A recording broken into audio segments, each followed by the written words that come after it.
Sa umaga, tanghali at gabi po sa ating lahat dyan sa all over the world guys at sa kabuong mundo. Ito po yung ating updates for today na tungkol sa Kimpaw ganap. Bago natin pisahan yung ating intro guys ay gusto ko lamang po batiin yung mga tao dyan. Yung mga senior dyan, yung mga fans natin dyan. Maraming salamat po sa inyong lahat. Kaya heto na po, introduce natin ng ating intro. Pasok!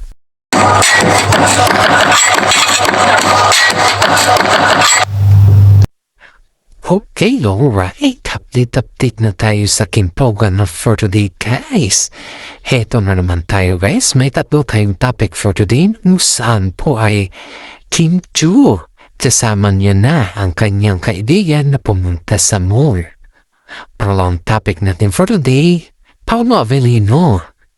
At na-traffic dahil sa mga fans. At pangatlong topic natin for today, guys, ay Kim Chu at ang kaibigan nila ay pumunta sa kumbaga guys is pumunta na take vacation na kung saan na hindi nila kasama si Paolo Avellino. Okay, dito na guys, pasok na natin ang una nating topic. Kim Chu, nag-mall sila kasama kanyang kaibigan guys. Okay guys, ito kasi yung kwento dito guys. Si Paolo Avellino kasi ay hindi siya nakasama sa kanilang pagmamall ng kanyang kaibigan guys. Kasi nga, ayon dito sa ating legit na sources ay yung bang may tinatawag kasi silang ladies time. Kumbaga guys is babae lang yung oras ba? At eto na. Kaya nga hindi nakasama si Paolo Avellino, di ba? Kasi mga babae yung mga girls lang, girls talk, kumbaga or girls moment. Aba, syempre kahit naman siguro sino kung girls moment yan alam mo na hindi na pwede yung lalaki moment yan, di ba? At in fairness naman dito guys alam naman ni Kim Chu guys na hindi man magtatampo si Paolo Avellino. Kasi nga kung magtatampo man si Paolo guys ay iba na yun. At saka pinaalam naman ni Kimi na girls moment nila muna to. Wala mo nang si Paolo Avellino dahil nga siyempre pag mag-shopping pagdating sa kanilang mga damit guys ay wala man idea si Paolo Avellino sa mga damit ng mga babae. Only lang si Kim Chu guys. Kaya ito yung iniisip na karamihan guys na napakabait ni Kim Chu dahil linibre niya lahat yung kanyang kaibigan na. In fairness bihira lang nangyayari yan sa kaibigan mo sa showbiz na ililibre ka nila sa gusto mo. Kahit anong gusto mo, ililibre ka nila. Aba? Love na love talaga ni Paolo Avellino si Kimi guys dahil kahit ganon yung sitwasyon na hindi siya makasama ay pinaramdam niya talaga na mabait siya kay Kimi at pinaramdam din niya na hindi niya pwedeng kumbaga guys hindi siya pwedeng magbigay ng negativity ba basta pagdating sa kanilang kaibigan. Kasi si Kimi naman guys at lumalabas ito ay napaparamdam naman ito kay Paolo Avellino at sinasabi niya naman kung sino yung kanyang makakasama. Siyempre si Paolo guys naintindihan niya naman yun dahil nga kapag ikaw naman yung nasa sitwasyon ni Paolo, ramdam mo naman yung tinatawag na comfortable ka pag ikaw ay yung napapaalam sa'yo yung partner mo, di ba? Kaya kampante naman si Kimi guys na hindi sinama si Paolo dahil nga alam naman niya na maintindihan ni Paolo yung mga ganun na movement.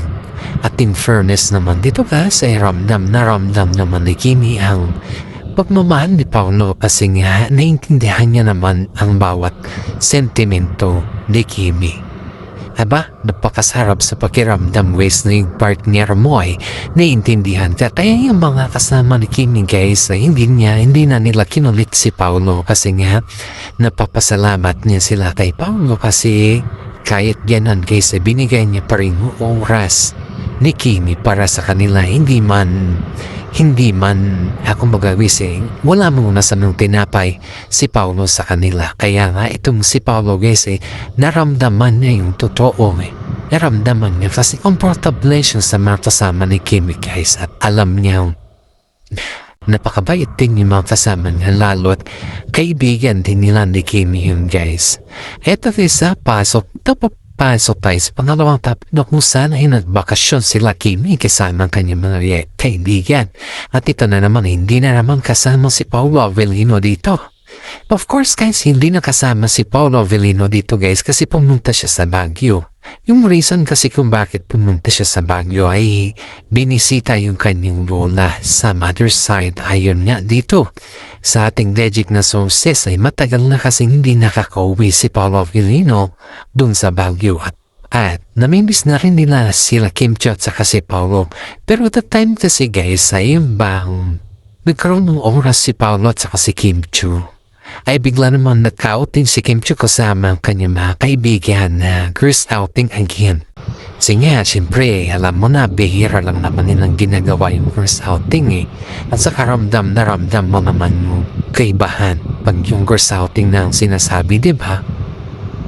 Ay yung kwan natin dito guys is pinaramdam talaga ni Kim Chiu na mahalaga siya. Mahalaga si Paolo sa kanya at malaga din siya kay Paolo dahil isipin ninyo po Vesa, hindi nakasama si Paolo kasi umuwi sa Baguio. Hindi ibig sabihin na nagtatampo na si Paolo kay Kim Chiu dahil hindi na siya nakasama sa mga ilang outings. Hindi po ganun guys. Para ang pakiramdam kasi ng mga iba dito guys ay na umiiwas daw si Paolo sa lastusin kasi nga matipid siya. Pero in fairness naman na so kaya yung nasa kalagayan ni Paolo Avellino na pinapakiramdaman mo din yung sarili mo kung matipid ka ba o hindi.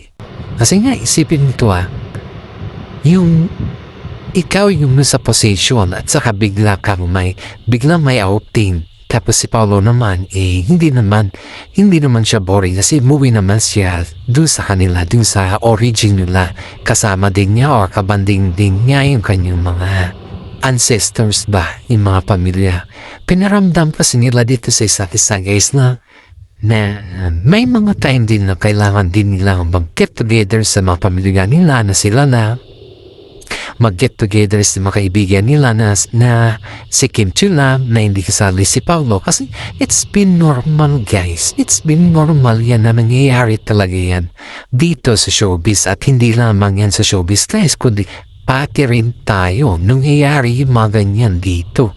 Alam mo na yung pinakamahirap sa lahat guys yung maramdaman mo na you are very alone at hindi nagpapaanan sa iyo yung partner mo. Yan yung pinakamahirap sa lahat guys. Pero ito si Paolo at saka si Kimi updated sila sa isa't isa.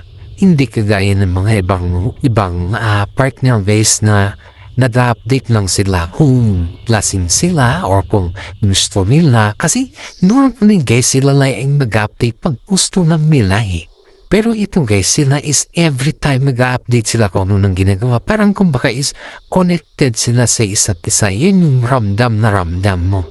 Yung connected sila sa isa't isa kasi nga pag hindi sila connected dyan guys hindi mo mararamdaman yung totoong pagmamahal sa kanila kasi may iniiwasan silang dalawa, diba? Yun yung katotohanan dun. Kaya na itong si Paolo Avellino guys ay namamangha sa karakter ni Kim Chiu dahil kahit papaano ay always attached sila sa isa't isa. Naramdaman nila yung totoong pagmamahal sa kanila guys. In fairness, wala namang masamang tinapay kay Paolo kung hindi siya nakapunta sa outing. Kasi nga, ito nga may nag-comment nga sa atin na bakit daw hindi nakapunta si Paolo sa lahat ng mga outing ni Kimi supposedly dalawa daw sila kasi nga magtandem sila. Hindi naman ibig sabihin guys na kahit mag-asawa kayo, mag-jowa kayo, mag-partner kayo, or magkapatid kayo, o magkamag-anak kayo is every time meron kayo sa isang okasyon. Ang pinapaniwanag ko lang dito guys is may mga time din na gusto mo din makabanding yung kasama mo, yung makaibigan mo, na hindi na rin sasama si Paolo Avellino gaya ng girls moment ba? O siyempre girls moment from the girls moment. Wala namang boys moment dun, di ba? O, para lang sa babae yun. Of course, laki si Paolo Avellino. Aba, isipin mo nga yun, di ba? Yun yung kwan dito guys. Yun yung point dito. Kaya itong si Kim Chiu guys ay pinakumusta naman niya or nag-video call sila ni Paolo Avellino din sa Baguio. at pinakamusta yung mga ancestors ni Paulo, kinumusta, at pating mami ni Paulo nandun din, lahat ng pamilya ni Paulo nandun din sa Baguio. Kaya nga ang ginawa na lang ni Kim Chiu guys ay dahil wala siya dun sa moment na yun ay nag-video call sila ni Paulo at kinuusap yung mga ancestors ni Paulo Avellino. Aba syempre naman kahit naman siguro sino guys na ganun yung sitwasyon, diba? Kaya yung ancestors ni Paulo Avellino guys ay napapasalamat pa rin sila kay Kim Chiu dahil gaano siya kabisi. Nagawa pa rin niyang tumawag. Kumustahin sila kahit nasa malayo na siya guys. Ganyan po kabait ang Kimi natin mga fan ng Kim po. Napakaluyan natin sa Kimi sa ngayon guys. Hindi lang sa ngayon, kundi for the rest of our lives. Eto guys, yung pangatlong topic natin for today guys ay si Paulo Avellino po ay na-traffic dahil sa mga fans. Aba, syempre nung nakita nila yung mukha ni Paulo Avellino sa loob ng sasakyan guys ay abang daming mga fans na naghihintay talaga sa kanya. Ang daming mga fans ang pipila. Halos bumaba pa nga si Paulo Avellino din sa sasakyan niya at kaya na-traffic guys. Ang haba ng mga traffic. Ito guys, dyan mo makikita guys na mahal ni Paulo Avellino ang kanyang mga fans. Hinahanapan na siya kay Kimi tapos sabi ni Paulo na sobrang busy ni Kimi kasi may girls outing sila at hindi ako nakasama kasi nga girls outing naman yun at okay lang naman sa akin. Yun yung kay Paulo Avellino guys na sipin mo to yung ramdam na ramdam, yung totoo, yung ramdam na ramdam, hindi siya ngaling at ramdam na ramdam mga fans na totoo siya. Kaya nga yung mga Filipino guys na mga fans niya ay pinaramdam talaga sa kanya kung ano yung sistema na showbiz. Kaya nga guys, yung mga fans na kasama ni Paulo dun na habang nagtitake pictures sila guys ay naramdaman nila na traffic na si Paulo sa ginawa nila. Kaya nga ang ginawa naman nila guys ay napaubaya naman sila kasi kasama naman na kasi dun yung traffic enforcer Nakita kasi nila na medyo marami pa yung tao at marami pa yung mga tao na mahaligid.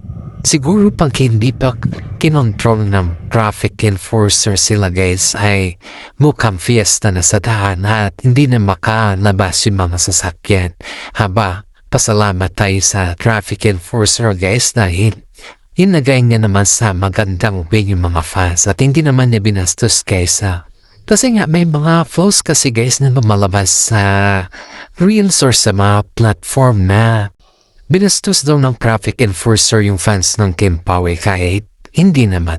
Kasi kita mo naman dun sa video guys na wala namang ganun na nangyayari. Kasi nga, nakita mo naman yung katotohanan sa kwan ba. Pero yung nilalagay lang kasi nila sa kwan ba guys, yung mga script, yung mga konting video ba. Parang kumbaga yung mga negative ba, hindi nila binuo yung isang katotohanan, hindi nila binuo yung isang nangyari. Yung buong video sana, kaso nga lang yung half lang kung saan medyo nagalit si traffic man kasi nga maraming sasakyan ng dadaan sana kaso dahil na sa ganyan na kalagayan guys. At ito guys pagkatapos natin tapusin ang ating hotdis ay shoutout muna tayo sa mga senior citizen dyan guys na palagi nanonood sa atin. Maraming salamat sa inyong panonood at paki-like, subscribe naman ng ating YouTube channel at panoorin naman po hanggang dulo kasi isang malaking bagay na po yan para sa akin. At always think positive guys and pray to the God kasi ang pagiging positibo ay nagbibigay ng gaan sa pang-araw-araw natin. Maraming salamat at God bless po sa ating lahat.